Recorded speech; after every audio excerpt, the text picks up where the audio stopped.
ओम नमः शिवाय। आपके अपने चैनल शिव भक्ति 0.2 में आप सभी लोगों का हार्दिक स्वागत है। हर हर गंगे हर हर महादेव। आप सभी पर महादेव का कृपा बना रहे। मान्यता है कि पूर्णिमा के दिन भगवान का कथा सुनने से पुण्य प्राप्त होता है।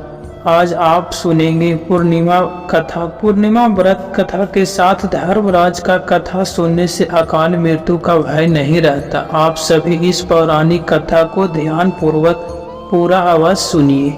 कथा समाप्ति के बाद कमेंट बॉक्स में धर्मराज का जय लिखना मत भूलिएगा। पूर्णिमा व्रत कथा। द्वापर युग में एक समय की बात है। यशोदा जी ने श्री कृष्ण से कहा, हे कृष्ण, तुम सारे संसार के उत्पन्न करता, पालन करता और उसके संहार करता हो। आज कोई ऐसा व्रत मुझसे कहो जिसके कहने से मृत्यु लोक में स्त्रियों को विधवा होने का भय न रहे। यह व्रत सभी मनुष्यों का मनोकामना भी पूर्ण करने वाला हो। तब श्री कृष्ण कहने लगे, हे माता, आपने अति सुंदर प्रश्न किया है। मैं आपसे ऐसे ही व्रत को विस्तार पूर्वक कहता हूँ। सौभाग्यवती प्राप्ति के लिए स्त्रियों को 32 पूर्णमासियों का व्रत करना चाहिए। इस व्रत के करने से स्त्रियों को सौभाग्य संपत्ति मिलता है। यह व्रत अचल सौभाग्य देने वाला और भगवान शिव के प्रति मनुष्य मात्र की भक्ति को बढ़ाने वाला है। तब यशोदा जी कहने लगी, हे कृष्ण, सबसे पहले इस व्रत को मृत्यु लोक में किसने किया था?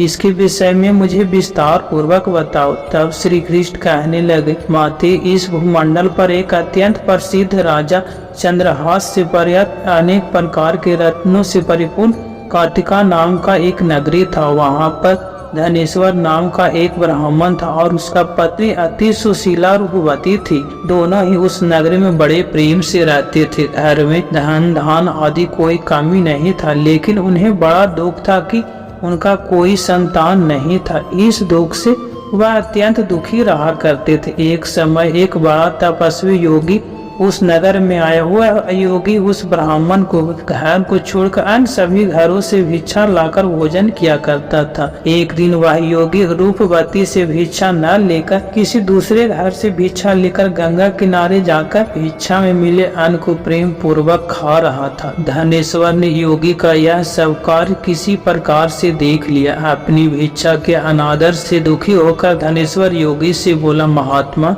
आप सभी घरों से भिक्षा लेते हैं, किंतु मेरे घर की भिक्षा कभी नहीं लेते। इसका क्या कारण है? तब योगी ने कहा, निसंतान के घर कभी पतितों के अन्न के समान होता है, और जो पतितों का अन्न खाता वह पतित हो जाता है। क्योंकि तुम निसंतान हो, इसलिए पतित हो जाने के भय से मैं तुम्हारे घर का भिक्षा नहीं लेता। धनेश्वर यह बात सुनकर मन में बहुत दुख हुआ और हाथ जोड़कर योगी के पैरों में गिर गया और विनीत स्वर से कहने लगा, हे महात्मा, अगर ऐसा है तो आप ही पुत्र प्राप्ति का कोई उपाय बताइए। आप तो सब कुछ जानने वाले, मुझ पर ही अवश्य कृपा कीजिए। धन की मेरा कोई कमी नहीं है, किंतु कोई पुत्र न होने के कारण अत्यंत दुखी हूँ। मेरे इस दुख को आप दूर करें। यह सुनकर योगी कहने लगे, हे ब्राह्मण, तुम देवी चंडी का आराधना करो। फिर घर आकर उसने अपनी पत्नी से सारा वृत्तांत कहा और तपस्या करने के लिए वन में चला गया। वन में उसने देवी चंडी का उपासना किया और उपवास किया। चंडी देवी ने 16वें दिन उसे स्वप्न में दर्शन दिया और कहा, हे धनेश्वर, जा, तेरा पुत्र होगा, लेकिन 16 वर्ष की आयु में वह मृत्यु को प्राप्त हो जाएगा। अगर तुम दोनों पति पत्नी 32 पूर्णवासियों का व्रत विधि पूर्वक करोगे तो वह दीर्घायु होगा। जितनी तुम्हारी सामर्थ्य हो, आटे के उतने दिए बनाकर शिव जी का पूजन करना, किंतु पूर्णमासी को दिन में 32 की संख्या पूरा हो जाना चाहिए। प्रातः काल हो जाने पर इस स्थान के पास ही तुम्हें आम का एक वृक्ष दिखाई देगा। उस पर चढ़कर तुम एक फल तोड़कर जल्दी अपने घर चले जाना और अपनी पत्नी से सारा वृत्तांत कहना। ऋतु स्नान के बाद वह स्वच्छ होकर श्री शंकर जी का ध्यान करके उस फल को खा लेगा। तब शंकर भगवान की कृपा से उसे गर्भ ठहर जाएगा। जब वह ब्राह्मण प्रातः काल उठा तो उसने उस स्थान के पास आम का वृक्ष देखा जिस पर अत्यंत सुंदर आम का एक फल लगा हुआ था। ब्राह्मण ने उस आम के वृक्ष पर चढ़कर तोड़ने का प्रयास किया, किंतु वृक्ष के पर कई बार प्रयास करने पर भी वह नहीं चढ़ पाया। अब तो वह ब्राह्मण को बड़ा चिंता हुआ। तब वह विघ्न विनाशक श्री गणेश जी की वंदना करने लगा। हे दयानिधि, अपने भक्तों के विघ्नों का नाश करके उनके मंगल कार्य को करने वाले, दुष्टों का नाश करने वाले, रिद्धि सिद्धि देने वाले, आप मुझ पर कृपा करें। प्रभु मुझे इतना बल दे कि मैं अपना मनोरथ पूर्ण कर सकूं। इस प्रकार सच्चे मन से गणेश भगवान की प्रार्थना करने पर भगवान की कृपा से वृक्ष पर चढ़ गया। वह वृक्ष पर से फल तोड़कर उसने घर आकर अपनी पत्नी को वह फल लाकर दे दिया और उसकी पत्नी ने अपने पति के कहे अनुसार उस फल को खा लिया और गर्भवती हो गया। देवी चंडी की असीम कृपा से उसे एक अत्यंत सुंदर पुत्र हुआ, जिस नाम देवदास रखा। माता पिता और हर्ष और शोक के साथ वह बालक शुक्ल पक्ष के चंद्रमा की तरह अपने पिता के घर में बढ़ने लगा। देवी की कृपा से वह बालक बहुत सुंदर, सुशील और विद्या में बहुत निपुण हो गया। देवी की आज्ञा अनुसार उसने माता के 32 पूर्णमासी का व्रत रखना आरंभ कर दिया, जिससे उसका पुत्र बड़ी आयु वाला हो जाए। 16वां वर्ष लगते लगते देवदास के माता पिता को बड़ा चिंता हो गया कि कहीं उनके पुत्र का इस वर्ष मृत्यु न हो जाए। इसलिए उन्होंने अपने मन में विचार किया कि अगर यह दुर्घटना उनके सामने हो गया तो वह कैसे सहन कर सकेंगे।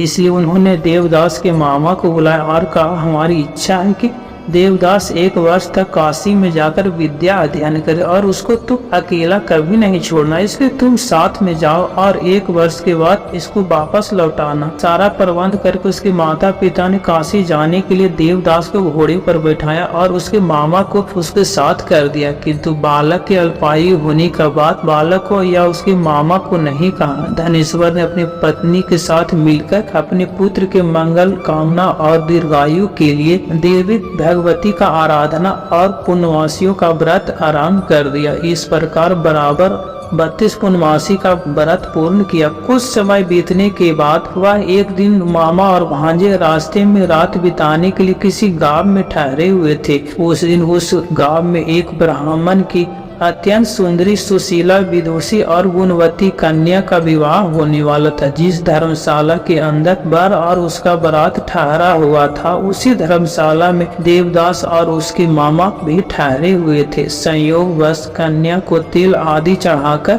मंडप आदि का कर्म किया गया तो लग्न के समय वर को धनुर्वात हो गया। वह हिलने डोलने और चलने में बिल्कुल असमर्थ हो गया। तब वर के पिता ने अपने परिवार जनों से परामर्श किया, निश्चय किया कि यह देवदास मेरे पुत्र जैसा ही सुंदर, मैं इसके साथ लगन करा दूं और बाद में विवाह के सभी कार्य मेरे पुत्र के साथ हो जाएंगे। ऐसा सोचकर देवदास के मामा से जाकर बोला, थोड़ी देर के लिए अपने भांजे को हमें दे दो, जिसे विवाह का लग्न का सारा कार्य सुचारू रूप से हो सके। उसका मामा कहने लगा, जो कुछ भी मधुवत आदि कन्यादान के समय वर को मिले वह हमें दे दिया जा, तो हम भांजा इस बारात का दूल्हा बन जाएगा। यह बात वर के पिता ने स्वीकार कर लिया। तब मामा ने अपनी भांजा वर बनने को भेज दिया और उसके साथ विवाह कर सभी कार्य रात में विधि पूर्वक संपन्न हो गया। पत्नी के साथ वह भोजन नहीं कर सका और दुखी मन से सोचने लगा, न जाने की कैसी स्त्री होगा। वह एकांत में इसी सोच में पड़ा हुआ था कि उसकी आंखों में आंसू भी आ गए। तब उसकी पत्नी ने पूछा, क्या बात है, आप इतने उदास और दुख क्यों हो रहे हैं? तब उसने उस सारी बातें जो वर के पिता और उसके मामा में हुआ था वधु को बता दिया। तब वह वधु कहने लगा, यह ब्रह्म विवाह के विपरीत कैसे हो सकता है? देव ब्राह्मण और अग्नि के सामने मैंने आपको ही अपना पति बनाया है, इसीलिए आप मेरे पति हैं। मैं आपकी ही पत्नी रहूंगा, किसी अन्य का बिल्कुल नहीं। तब देवदास ने कहा, ऐसा मत करो, क्योंकि मेरा आयु बहुत कम है। मेरे मरने के बाद तुम्हारा क्या गति होगा, इस बात को अच्छी तरह सोच लो। परंतु वह वधु दृढ़ विचार वाला था, जो आपका गति होगा वही मेरा भी होगा। यह स्वामी, आप उठिए और भोजन कीजिए, आप निश्चय ही भूखे होंगे। तब देवदास और उसकी पत्नी ने मिलकर भोजन किया और रात में वह सो गए। प्रातः काल देवदास ने अपनी पत्नी को 3 नगों से जड़ा हुआ एक अंगूठी और एक रुमाल दिया और बोला, प्रिय, इसे संकेत समझकर रखो और शांत हो जाओ।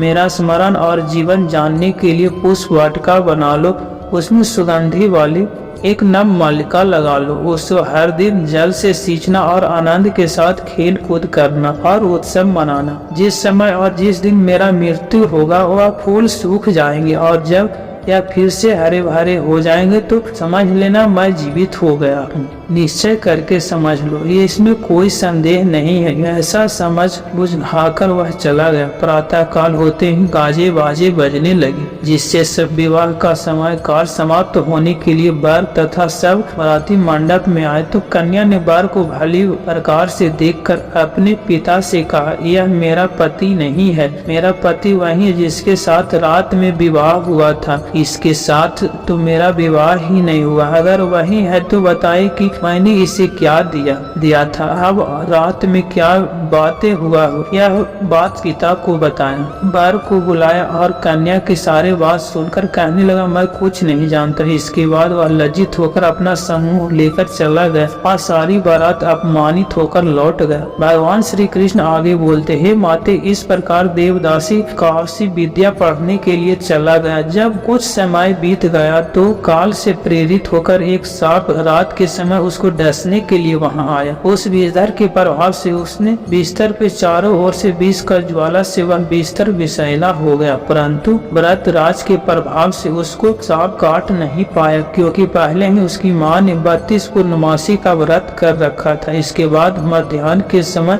स्वयं काल वहां पर आया और उसके शरीर से उसके प्राणों को निकालने का प्रयास करने लगा, जिससे वह मूर्छित होकर धरती पर गिर पड़ा। भगवान की कृपा से उसी समय दिव्य पार्वती जी के साथ शंकर जी आ गए। उसको मूर्छित दशा में देखकर दिव्य पार्वती ने भगवान से प्रार्थना की, हे प्रभु, इस बालक की माता ने पहले 32 पूर्णमासी का व्रत किया था, जिसके प्रभाव से अब आप इसको प्राण दे दीजिए।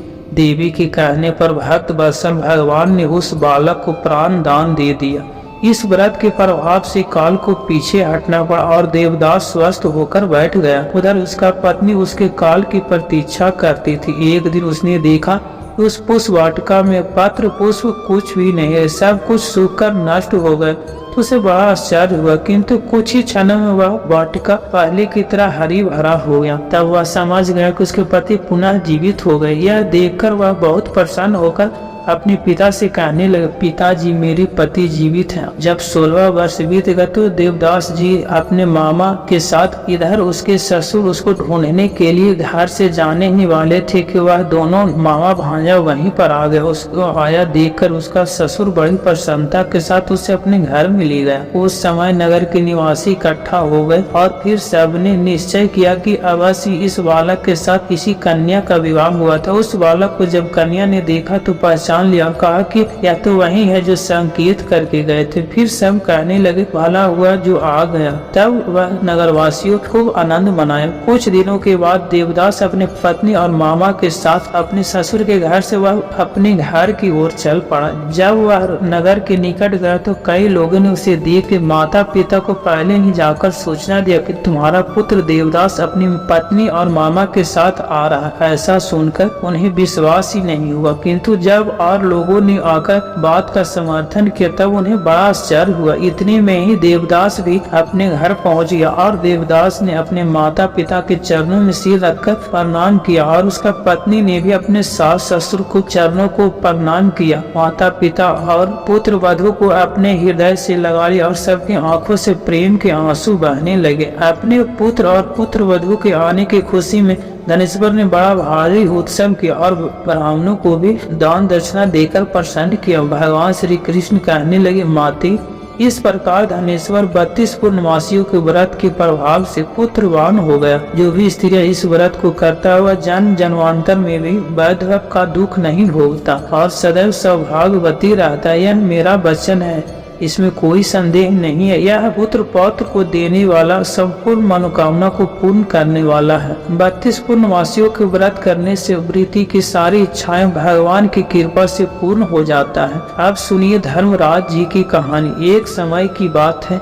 जब पृथ्वी लोक पर बब्रुवाहन नाम का एक राजा हुआ करता था। उसका राज बहुत सुखद था, समृद्ध, और राजा भी बहुत दयालु थे और अपनी प्रजा का बहुत अच्छे से पालन किया करते थे। इसी राज्य में एक ब्राह्मण हरिदास भी रहता था। हरिदास एक तपस्वी था और उसका विवाह गुणवती से हुआ था, जो बहुत सुशील, धर्मवती और पतिव्रता स्त्री थी। गुणवती ने जीवन भर में सभी देवी देवताओं का उपासना किया, सभी प्रकार के व्रत किए और वह दान धर्म में भी जी खोलकर किया करती थी। इसके अलावा अतिथि सेवा को वह अपना धर्म मानती थी। ऐसे ही हंसी खुशी और ईश्वर की उपासना करते करते वह वृद्ध हो गया। जब उसका मृत्यु हुआ तो यम के दूत उसे अपने साथ राजपुर में ले गए। यम लोक पर सुंदर सिंहासन पर धर्मराज विराजमान थे। उनके ही पास में चित्रगुप्त भी बैठे हुए थे। चित्रगुप्त जी के पास ही सभी प्राणियों के पाप पुण्य का लेखा जोखा होता है, जिसके आधार पर ही वह निश्चित करते हैं कि किस व्यक्ति को नरक में भेजा जाए और किस व्यक्ति को स्वर्ग लोक भेजा जाए। चित्रगुप्त प्रभु को प्राणियों का लेखा जोखा सुना रहे थे, तभी वहां यमदूत गुणवती को लेकर पहुंच गए। गुणवती उन्हें देखकर थोड़ी भयभीत हुआ और मुंह नीचे कर खड़ा हो गया। चित्रगुप्त ने गुणवती के पाप को उनका लेखा जोखा निकाला और धर्मराज को बताया। धर्मराज ने पूरा देखा तो बहुत प्रसन्न हुए, परंतु फिर भी उनके मुख मंडल पर थोड़ा उदासी छाया हुआ था। यह देखकर गुणवती ने पूछा, प्रभु, मैंने तो अपने सारे जीवन में केवल सत्कर्म ही किए, दान पुण्य किया, व्रत उपवास किया, फिर भी आपके मुख पर यह उदासी छाया हुआ, इसका क्या कारण है? कृपा करके मुझे बताइए, मुझे कहाँ भूल हुआ? तब धर्मराज जी ने उत्तर दिया, हे देवी, तुमने सभी देवताओं के व्रत किए हैं, उपासना किया है, परंतु कभी तुमने मेरे नाम से कुछ पूजा या पाठ, कोई भी दान धर्म नहीं किया है। धर्मराज यह बात सुनकर गुणवती क्षमा याचना करने लगी और कहने लगी, हे प्रभु, मुझे आपकी उपासना के बारे में कुछ भी नहीं पता था। मैं नहीं जानता कि आपकी उपासना कैसे होता है। कृपा करके मुझे वह उपाय बताइए जिससे कि मनुष्य आपकी कृपा के पात्र बन सके। हे प्रभु, मैं आपके श्रीमुख से आपकी भक्ति का मार्ग सुनना चाहता हूँ और मेरी यह इच्छा है कि अर्थात धरती पर वापस जाकर मैं वापस आपकी भक्ति करो और सभी मनुष्यों को इस बारे में बताओ। धर्मराज जी ने उसकी विनती सुनकर कहा, जिस दिन सूर्य देव उत्तरायण में प्रवेश करते हैं, यानी कि मकर संक्रांति के दिन मेरी पूजा शुरू करना चाहिए। उस दिन से लेकर पूरे 1 वर्ष तक मेरी पूजा करते हुए कथा सुनना चाहिए और एक दिन भी पूजा या कथा नहीं छूटना चाहिए। साथ ही पूजा करने वाले व्यक्ति को धर्म के इन 10 नियमों का भी पालन करना चाहिए। पहला नियम है धीरज रखना, संतुष्ट रहना। दूसरा नियम है अपने मन को बस में रखना और सभी को क्षमा करना। तीसरा नियम है चोरी या अन्य दुष्कर्मों में लिप्त नहीं रहना। चौथा नियम है मानसिक और शारीरिक शुद्धि, यानी पर पुरुष या पर स्त्री से बचकर रहना। पांचवा नियम अपनी इंद्रियों को बस में रखना। छठा नियम बुरे विचारों को अपने मन में न लाना, यानी कि बुद्धि को पवित्र बनाए रखना। सातवां नियम नित्य पूजा पाठ और दान पुण्य इत्यादि करना। आठवां नियम व्रत करना और व्रत की कहानी सुनना। नौवां नियम सच बोलना और सभी से अच्छा और सच्चा व्यवहार रखना, सभी के प्रति एक समान भाव रखना। 10वां नियम है क्रोध न करना। देवी धर्म के इन सभी 10 लक्षणों का पालन करते हुए पूरे 1 वर्ष तक मेरी कथा नियम से सुने, दान पुण्य और परोपकार करें और अगली मकर संक्रांति पर इस व्रत का उद्यापन करें। अपने समाज से मेरी एक मूर्ति बनाकर विधि विधान से प्राण प्रतिष्ठा करवाकर हवन पूजन करें और साथ चित्रगुप्त जी का भी पूजा करें। काले तिल का लड्डू का भोग लगाए, गरीबों का भोज कराए और बांस के टोकरी बांस से अनाज का दान करे। इसके अलावा गरीब या जरूरतमंद व्यक्ति को गद्दा, तकिया, कंबल, लोटा या वस्त्र आदि का दान करे। हो सके तो गौ दान करे। धर्मराज जी से व्रत की पूरी कथा पूरा विधान सुनकर गुणवती ने फिर से धर्मराज से प्रार्थना किया, हे प्रभु आप एक बार फिर से मुझे धरती लोक पर वापस भेजने का कृपा कीजिए ताकि मैं भी धरती लोक पर इस व्रत का प्रचार प्रसार कर सकूं। तब धर्मराज जी ने अपनी सहमति दे दिया। धरती लोक पर पुनः जीवित हो गया। यह देखकर उसके परिजन बहुत प्रसन्न हुए। तब गुणवती ने धर्मराज से यह हुए वार्तालाप के बारे में अपने पति देव को बताया और कहा कि हम यह व्रत अवश्य करेंगे और धर्म के नियमों का पालन भी करेंगे। मकर संक्रांति आते ही गुणवती और उसके पति ने व्रत शुरू कर दिया और पूरे 1 वर्ष के बाद इसका उद्यापन किया। इस व्रत के प्रभाव से उन पर धर्मराज का कृपा हुआ और उन्हें मोक्ष की प्राप्ति हुआ। यह था धर्मराज का कथा सुनने के बाद सभी को प्रेम से बोलना चाहिए, धर्मराज की जय। आज का कथा यहीं पर समाप्त होता है। मिलते हैं एक और नए वीडियो में, तब तक की जय श्री राधे राधे।